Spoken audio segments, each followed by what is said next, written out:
amanyathelo udaba semqoka lokuthi lapha silanda ukuthi sizokhulumisana lomunye owayephatheke ukhetho lomongameli othi yena sebuye wabona ukuthi hatshi indlela yaphatha ngayo ukhetho yiZimbabwe Election Commission kayiqondanga njalo ukhanya ngani leMpumela Yokhetho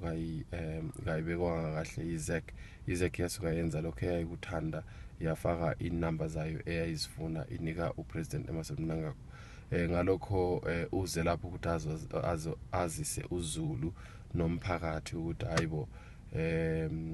izek kufanele landele umthetho icho ukuthi owaphumela ukhetho ngubani kulandelwa okwaphuma ukhetho hatshi okucatshangwa nguJustice Chikumba. Akona inamanyathelo elifuna international community labanye besathi bathathe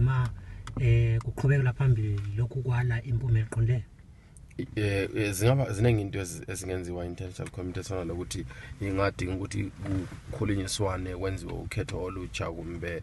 ukukhulunyiswane upresident Nelson Chamisa abuyiselwe esihlalweni sakhe lesasikhitshwe ngodlame ngokuthi